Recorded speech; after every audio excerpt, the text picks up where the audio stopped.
오늘 우리가 함께 나눌 말씀은 우리의 삶을 인도하시는 하나님의 드라마라는 제목으로 함께 은혜를 나누려고 합니다.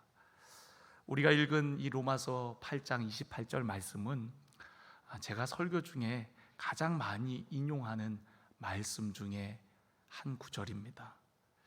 물론 성경의 모든 말씀을 사랑하고 귀하지만 특별히 이 말씀이 더 제 마음에 많은 감동과 은혜를 줍니다. 어려움을 만났을 때면 이 말씀이 제 안에 위로가 되고 또 제 안에 역사하는 능력의 말씀이 될 때가 너무나도 많았어요. 쓰러졌을 때 저를 일으켜주는 말씀이었고요, 또 슬퍼할 때 저의 슬픔을 달래주는 말씀이었고, 억울할 때 그 억울해할 필요 없다고 마음을 다독여주는 말씀이 바로 오늘 우리가 읽은 이 본문 말씀입니다. 또 때로는 저의 연약함과 부족함으로 인해서 한없이 낭망하고 있을 때, 그때에도 괜찮아 라고 저에게 이야기해 주는 말씀이 바로 오늘 우리가 읽은 본문 말씀입니다. 이 말씀은 하나님의 섭리에 대한 말씀이에요. 하나님께서 우리의 삶 속에 일어나는 모든 사건을 합력해서 선을 이루신다라고 말씀합니다. 섭리라는 단어는 성경에 나오지 않습니다. 하지만 우리는 하나님의 섭리를 믿는다라고 얘기를 해요. 그럼 섭리가 뭘까요? 섭리라는 것은 하나님께서 지혜와 능력으로 인류 역사를 주관하시는 것을 의미합니다. 인류 역사뿐만 아니라 또한 우리의 삶을 섬세하게 인도하시고 다스리시는 것을 의미해요. 하나님의 뜻이 이루어지는 것을 우리는 하나님의 섭리라고 얘기합니다. 하나님의 섭리가 신비로운 것은 우리의 삶 속에 일어나는 모든 일을 통해 전개되기 때문에 그렇습니다. 하나님의 섭리는 어떤 만남, 어떤 사건, 또 어떤 경험들, 고난, 힘들고 어려운 그러한 일들을 통해서도 이루어질 때가 많습니다. 하나님은 모든 것, 우리의 삶의 모든 것을 재료를 삼으셔 갖고 하나님의 뜻을, 하나님의 계획을 이루어 나가십니다. 그것을 가리켜서 우리가 선을 이루신다라고 얘기를 해요. 하나님의 섭리는 하나님이 우리의 삶의 모든 것을 알고 계시고 또 붙잡고 계신다는 것을 의미합니다. 예수님께서 이런 말씀을 하셨어요. 참새도 하나님의 허락 없이는 땅에 떨어지는 일이 없다라고 말씀하십니다. 참새도 하나님께서 섭리하고 계신다는 거예요. 주관하고 계신다는 거예요. 여러분, 그 작은 참새도 하나님께서 주관하고 다스린다면 하물며 우리는 어떻겠습니까? 오늘 우리에게 성령을 보내셔서 우리 곁에, 우리 안에서 우리를 인도하시고 우리의 삶을 섬세하게 이끌어 가시는 줄로 믿습니다. 우리의 머리털까지 다 세신 바 되신 하나님이라 그랬어요. 그 얘기는 우리의 모든 형편과 사정, 우리의 마음의 생각까지도 다 아시는 분이 바로 우리 하나님이라는 거예요.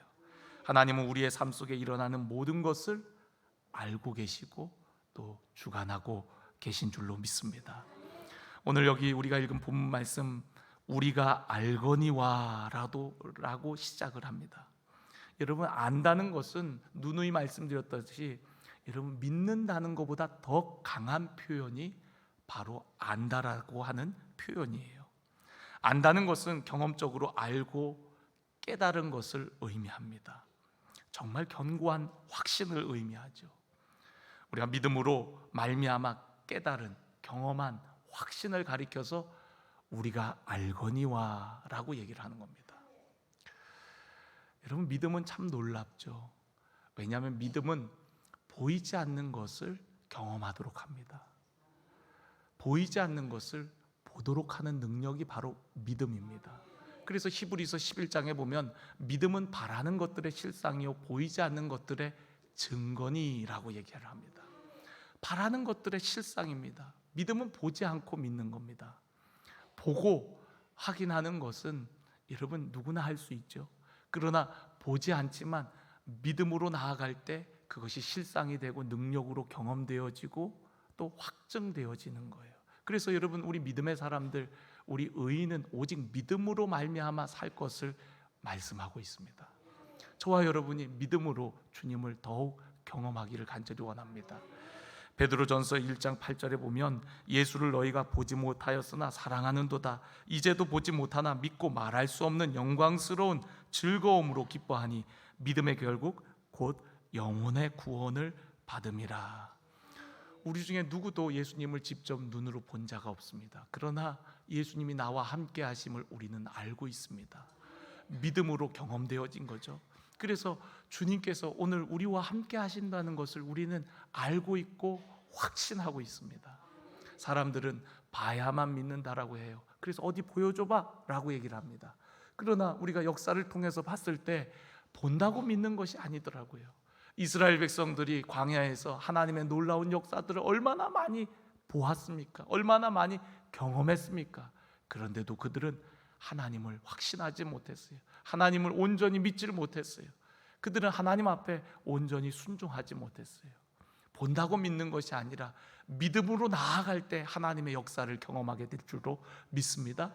믿음으로 나아가는 자에게 하나님의 기적을 경험하게 되어지는 거예요. 하나님을 더 깊이 알게 되어지는 겁니다. 오늘 저와 여러분이 믿음으로 나아가 하나님을 알게 되어지길 간절히 원합니다. 또한 여러분, 여기에 우리가 알거니와 라고 얘기하고 있습니다. 내가 아는 것이 아니라 우리 믿는 모든 자들이 다 아는 내용이라는 거예요. 오늘 믿는 모든 성도들이 이러한 믿음의 경험을 통해서 하나님이 이러한 분이라는 것을 확신하게 되었다는 것을 의미합니다. 사도 바울의 하나님이 나의 하나님이고 엘리야의 하나님이 우리의 하나님인 줄로 믿습니다. 오늘 그 하나님을 우리 모두가 알기를 간절히 원합니다. 하나님의 섭리는 우리의 삶을 인도하시는 하나님의 드라마예요. 여러분, 드라마 좋아하시나요? 이렇게 또 반응이 없을 줄 알았습니다. 다 바리새인처럼 외식하고 기도와 말씀 속에 사는 것처럼 그렇게 꾸미지만 다 알고 있습니다, 여러분. 저 역시도 드라마를 좋아해요. 근데 시간이 없어서 그냥 막 유튜브에 나오는 그런 요약된 그런 영상들을 이렇게 볼 때가 있습니다. 근데 이런 드라마를 보면은 드라마의 내용이 다 그렇잖아요.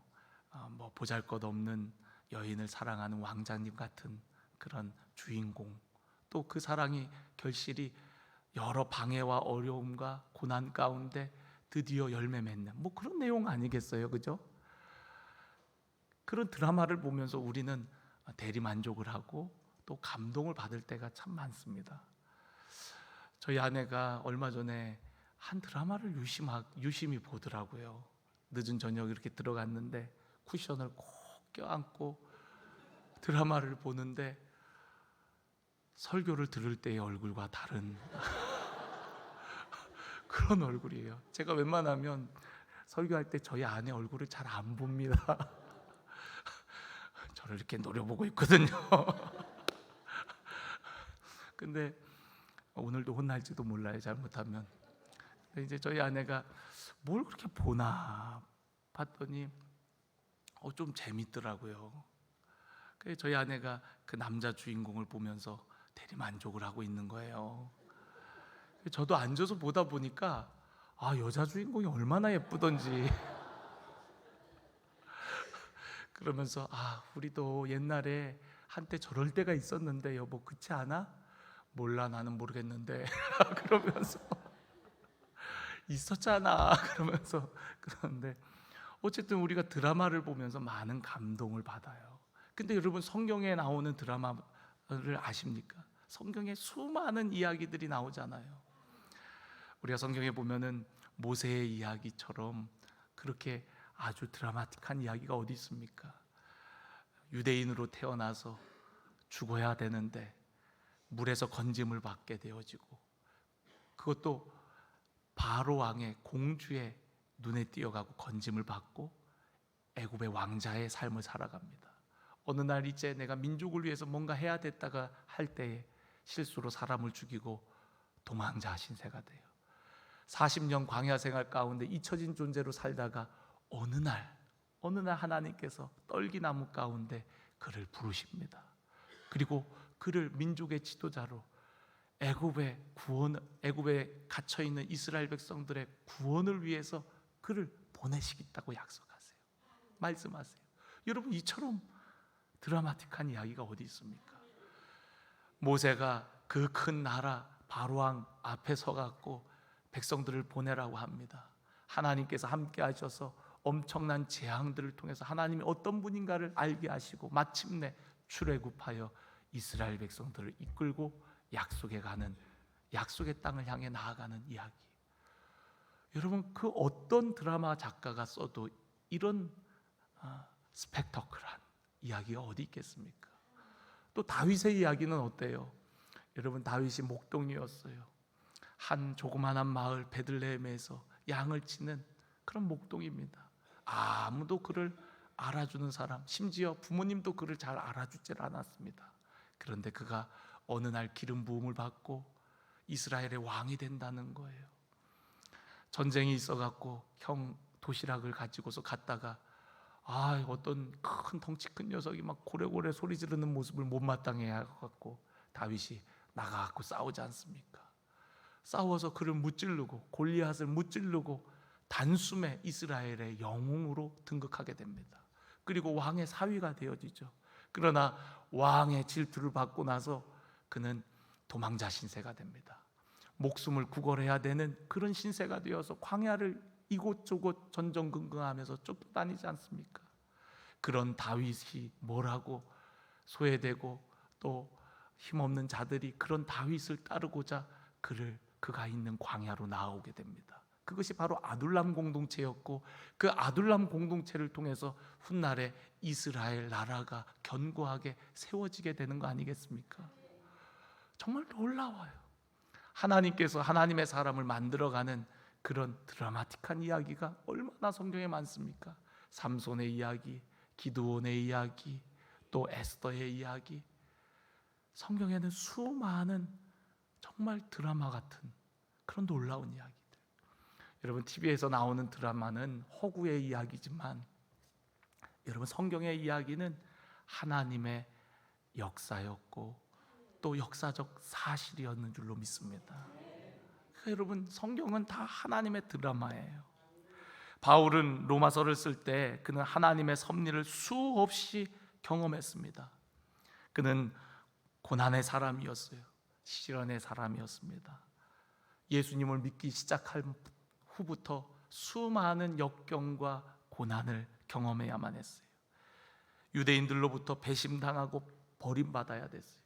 거절과 또 고소를 당해야 됐습니다. 가는 곳곳마다 미움과 핍박을 받았어요. 그런데 여러분, 하나님은 그런 바울을 통해 놀라운 일을 이루어 나가십니다. 사도 바울은 심지어 자신의 약함을 통해서도 하나님의 능력이 나타나게 되었다라고 얘기하고요. 자신의 갇힘을 통해서 더욱 복음이 확산되어지는 경험을 이야기합니다. 모든 것이 합력하여 선을 이루게 하시는 하나님의 역사를 사도 바울은 예수님을 따르면서 수없이 경험을 했던 거예요. 심지어 사도 바울은 내가 그리스도 안에서 죽는 것도 유익하다라고 얘기를 합니다.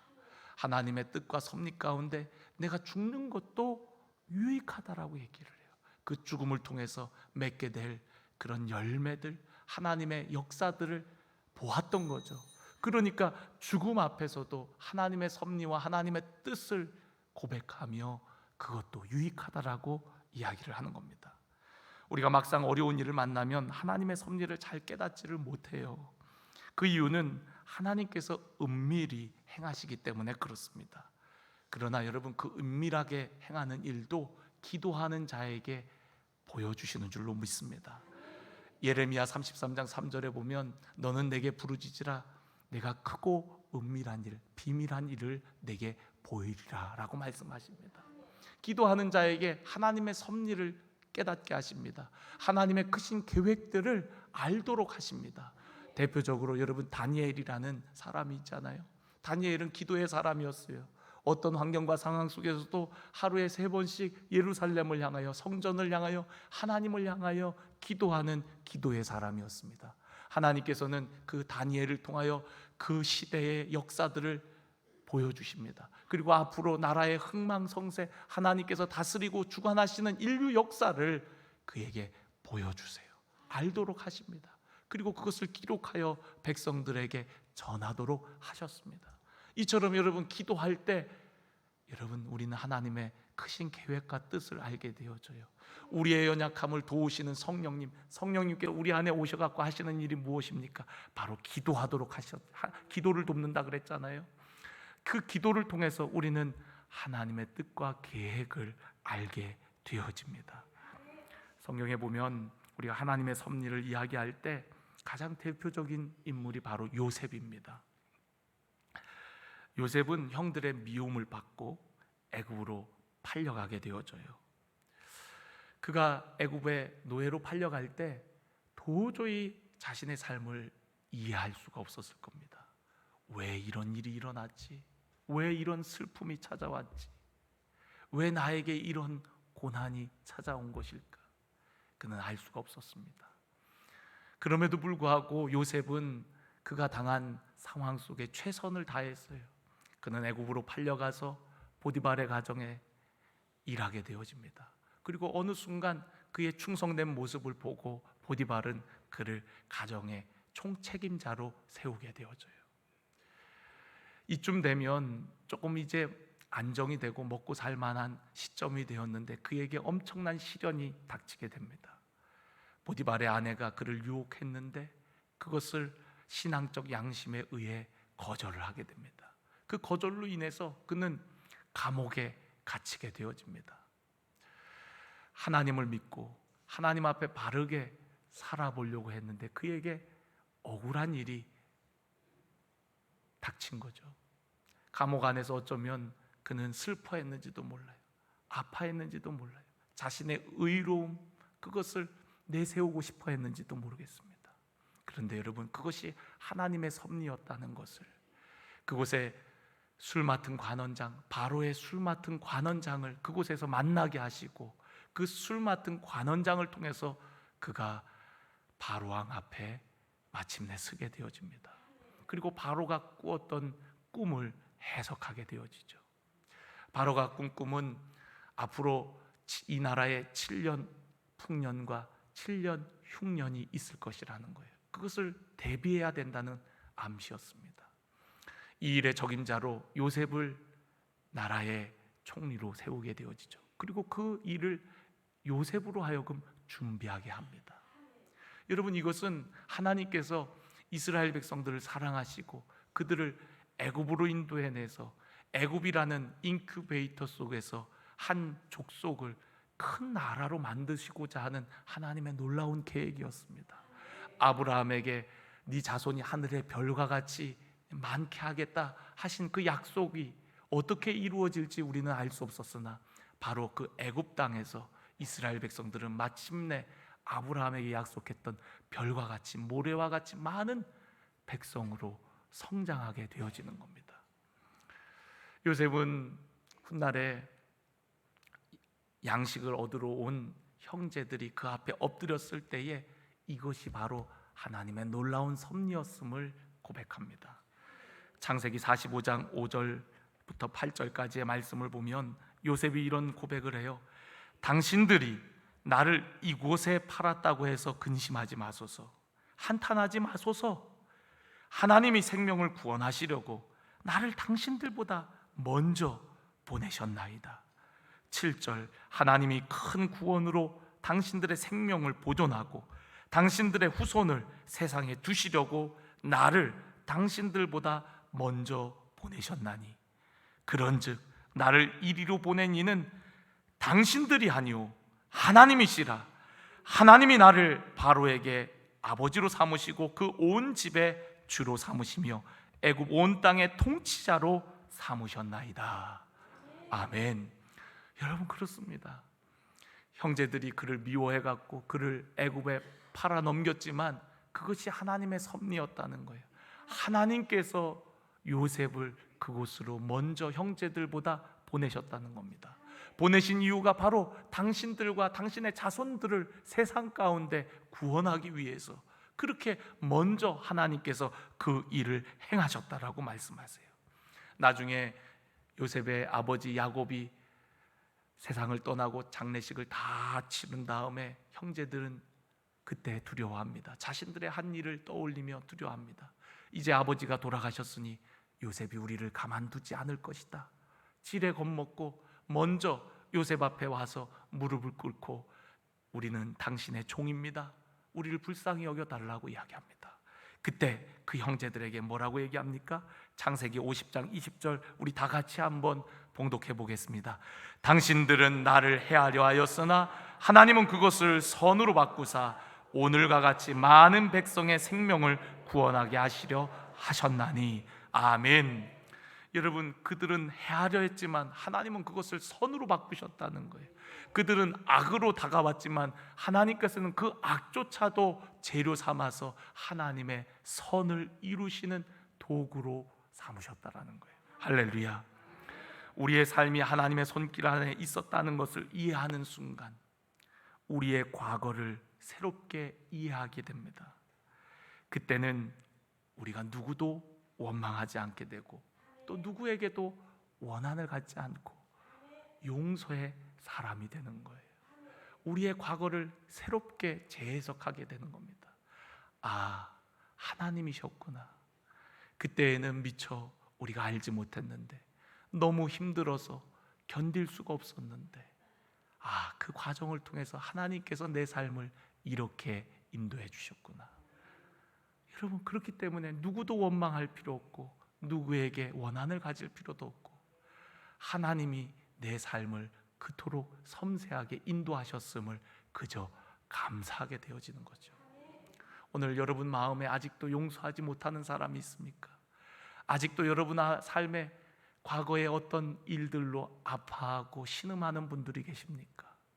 오늘 저는 여러분들이 그 모든 것을 통하여 선을 이루시는 하나님을 경험하고 신뢰하기를 간절히 원합니다.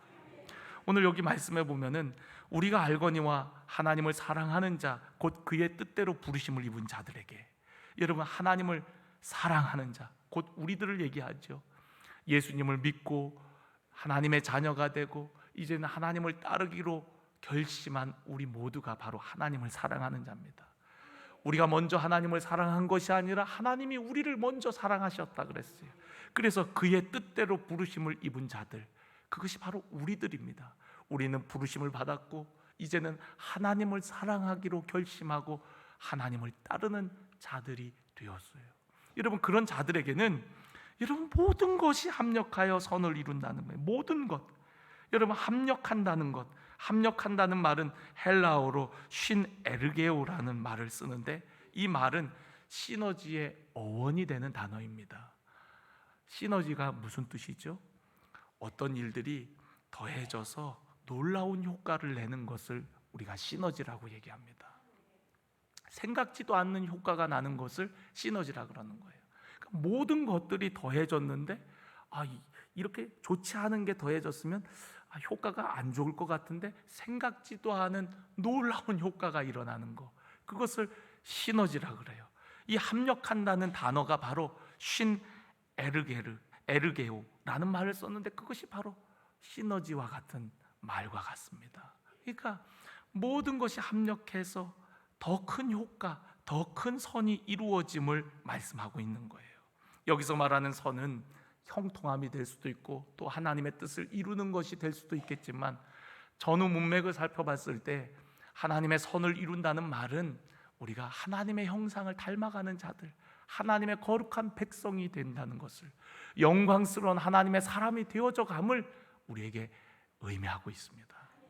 여러분, 우리에게 있는 모든 일들을 통해서 우리는 연단되어지고 새로워져서 하나님의 사람, 하나님의 신실한 백성으로 예수 그리스도의 형상을 가진 예수님 닮아가는 사람으로 세워지게 되어지는 줄로 믿습니다. 사도 바울도 그랬어요.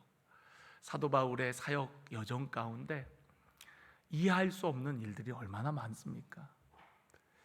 그가 아시아로 가서 복음을 전하고자 할 때에 하나님께서는 그를 막으셨어요. 그리고 환상 가운데 마케도냐 사람을 통해서 이리로 와서 도우라는 그런 메시지를 통해 그가 가고 싶은 아시아가 아니라 마케도냐 지방으로 건너가게 됩니다. 그 마케도냐 지방의 첫 성이 바로 빌립보 성이었어요.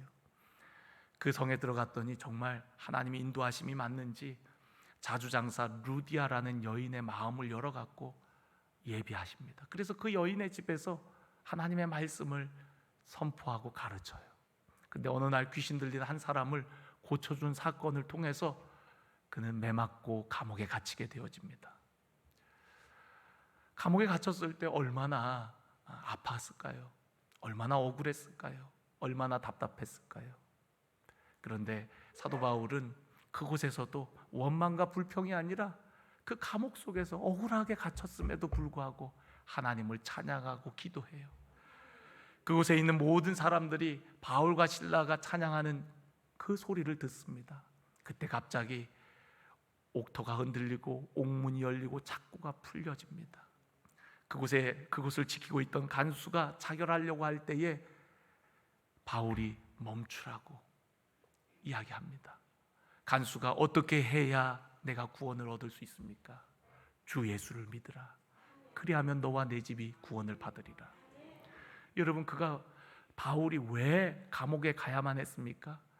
감옥 안에 구원받을 가정이 있기 때문에, 간수의 가족이 구원받아야 하기 때문에 하나님께서는 그런 매맞음, 고난을 통해서 간수의 가족을 만나게 하신 거예요. 자주장사 루디아와 이 간수의 가족이 바로 빌립보 교회의 시초가 됩니다. 그리고 이 빌립보 교회는 바울의 평생 동역자가 되고 후원자가 됩니다. 여러분, 어떻게 이런 일들이 일어나죠? 하나님의 섭리와 계획 속에 이루어지는 줄로 믿습니다. 인간적으로 봤을 때에는 억울하고 힘든 상황이고 하나님의 뜻에 순종해서 왔더니 오히려 환난과 고난이 기다리고 있었지만, 그런 가운데에서도 하나님께서는 누군가에게 하나님의 복음이 증거되어지게 하시고 누군가에게 구원의 계획들, 섭리가 이루어지게 하시는 것을 볼 수가 있습니다. 오늘 저와 여러분의 삶 가운데도 마찬가지입니다. 요셉을 먼저 애굽에 보내셨던 하나님, 그 하나님께서 먼저 우리를 부르신 줄로 믿습니다. 왜 우리를 먼저 부르셨습니까? 하나님의 놀라운 구원의 섭리와 계획 때문입니다.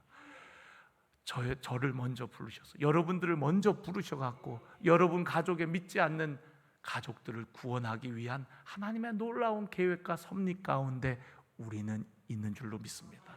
하나님의 놀라운 드라마 속에 우리는 지금 진행되고 있는 거예요. 여러분들이 오늘 그러한 믿음과 확신이 있기를 원합니다.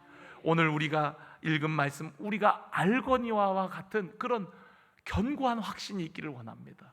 어떤 힘들고 어려운 상황 가운데도 내 마음과 내 뜻대로 되지 않는 상황 속에서도 하나님은 나의 삶을 섬세하게 이끌고 계신다는 사실, 하나님의 놀라운 계획과 섭리 속에 우리 가정을 변화시키고 구원시키기 위한 하나님의 놀라운 계획이 있다는 사실, 여러분 그 사실을 믿고 확신하고 오늘도 우리의 삶의 모든 재료를 삼아 하나님의 뜻을 이루는 선하신 주님을 바라보시기를 주의 이름으로 간절히 축원합니다. 제가 처음 신학교를 가서 이제 사역을 나갔던 장소가 서울에 있는 한사랑교회라는 곳이었어요. 저는 신학교 갈 때 굉장히 자신감이 충만했어요. 어떻게 보면 교만했습니다. 너무너무 자신감이 하늘을 찌를 정도로 그렇게 교만했어요. 왜냐하면 제가 중고등학교 때 은혜를 받고 했던 모든 사역들이 참 많은 열매들이 있었거든요.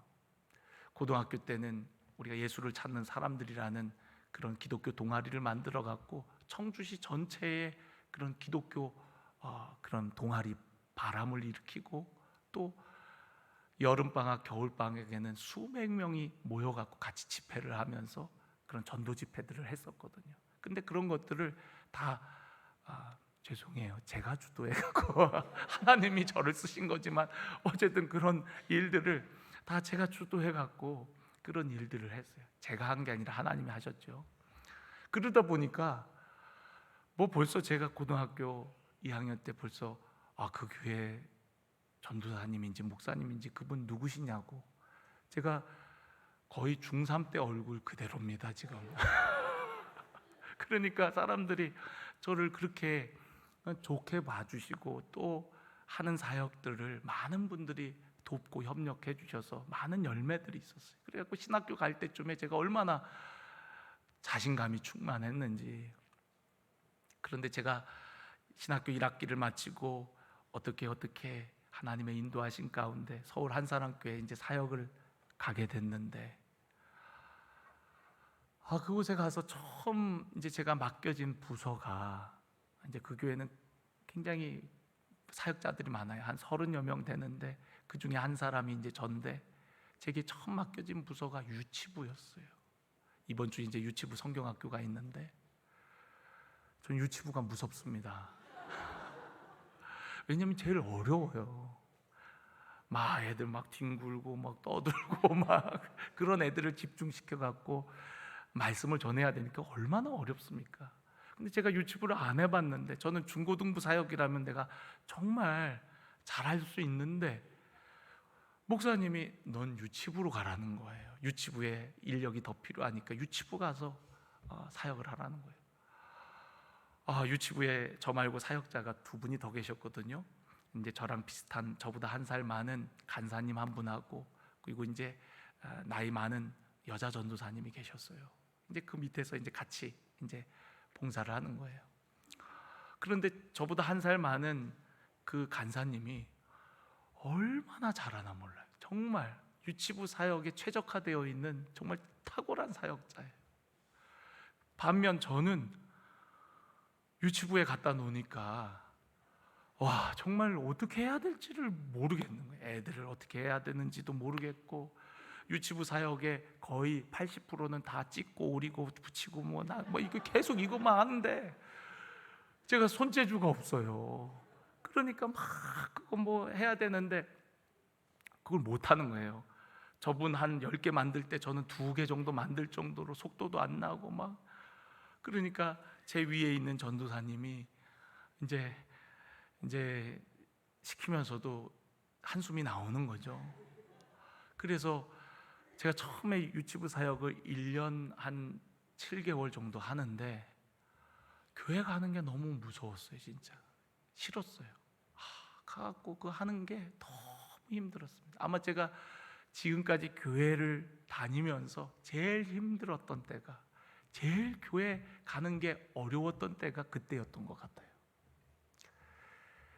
왜 하나님이 나를 유치부 사역을 시켰을까? 나 중고등부 맡기면 나 진짜 잘할 수 있는데, 나 쟤네들하고 엄청 소통할 수 있는데, 난 중고등부 가고 싶은데 중고등부 사역하는 사람들이 너무너무 부럽고 나 저기 가갖고 막 애들하고 같이 하고 싶은데 유치부에 있어갖고 막 너무 힘든 거예요. 하루하루가 제가 막 말라가는 것 같아요. 너무 힘들어갖고. 그런데 여러분, 그 또한 하나님의 섭리였다는 것, 하나님께서 저를 연단시키고 훈련시키는 하나님의 방법이었더라고요. 전 몰랐어요. 나중에 군을 입대했는데, 입대해서 사령부 군종병이 됐어요. 그래서 이제 아동부 아이들을 가르쳐야 되는데, 아동부 아이들이 간부 가족들이 많이 나와갖고 굉장히 많았어요. 한 40명 가까이 됐었어요. 그러니까 그 아이들을 가르쳐야 되는데, 제가 서울에서 유치부 사역했던 게 엄청나게 빛을 발하기 시작했어요. 서울에서 그 어거지로 배우고 했던 그런 일들을 조금만, 한 10%만 발휘했는데 막 거의 군교회에서 막 인재가 왔다고 막 그냥 막 이런 군종병이 없었는데 막 다들 엄마들이 너무 좋아해주고 막.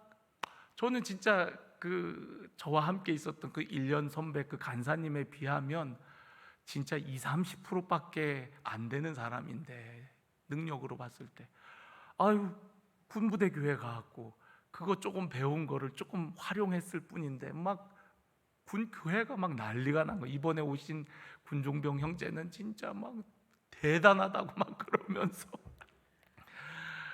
서울 한사람교회에서는 진짜 제대로 일도 못하는 사역자였는데 군교회에서 다시 자존감이 회복이 됐어요. 거기서 막 하니까 막 열매가 나타나고 막 군 가족들이 다 교회로 돌아오고 막 군 교회가 막 활성화돼 갖고 막 수많은 행사들, 또 마침 목사님이 전역하시는 분들이 많이 오셔 갖고 제가 할 수 있는 역량들이 참 많았어요.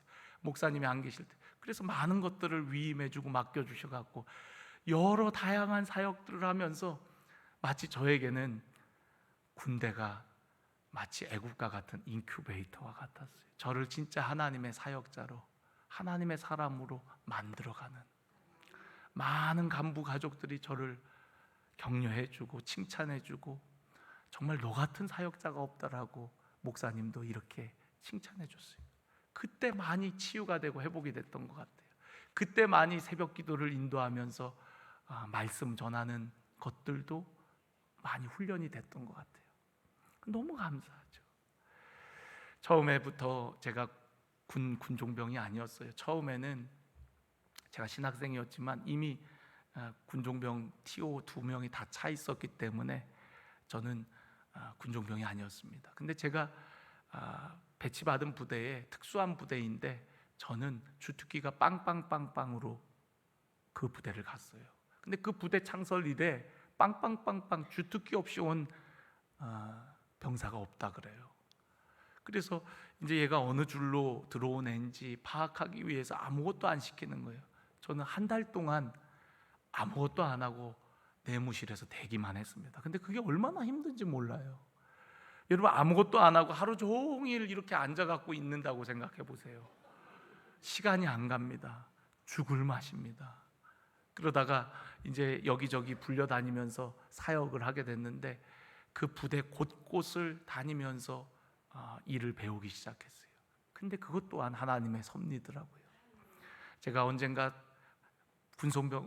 군종병이 되고 나서 부대 구석구석의 상황들을 아니까 어떻게 섬겨야 될지, 뭐가 필요한지를 너무나도 잘 아는 거예요. 그러니까 부대 구석구석을 다니면서 그들을 위로하고 격려하고 또 구호품들을 나누어 주고 섬기기 시작하니까 그처럼 좋은 게 없는 거죠. 저는 그 대기병 생활 또 이곳저곳 불려다니면서 정말 그렇게 할 때에 제 자신이 너무 힘들었거든요. 그런데 그것 또한 하나님께서 저를 훈련시키고 더 알게 하셔서 하나님의 사역자로 쓰시고자 하는 하나님의 계획이더라고요. 여러분, 오늘 여러분의 삶 가운데도 분명 하나님의 섭리하심과 계획하심이 있습니다. 오늘 우리가 이곳에 서 있는 것, 우리가 이곳에서 우리가 함께 만난 것, 또 함께 주님의 몸된 교회 반석교회를 세워나가는 것, 하나님의 놀라운 섭리 속에 우리가 여기에 있는 줄로 믿습니다. 에스더의 그 삼촌 모르드게가 얘기한 것처럼 네가 왕후의 자리에 있는 것은 이 때를 위함이 아니겠느냐 했던 것처럼, 여러분, 이 때를 위해서 우리를 반석교회로 부르셨습니다. 그리고 이 지역 또 열방을 위해서 나아가도록 하나님께서 우리를 사용하시기를 원합니다. 우리가 선한 재료들이 되어서 우리의 삶이 하나님의 거룩한 도구가 되어서 하나님의 선을 이루는, 하나님의 뜻을 이루는, 하나님의 섭리와 계획을 이루는 하나님의 사람, 하나님의 드라마 속에 하나님의 뜻을 이루는 우리 모두가 되어지기를 주의 이름으로 간절히 축원합니다. 우리 함께 찬양.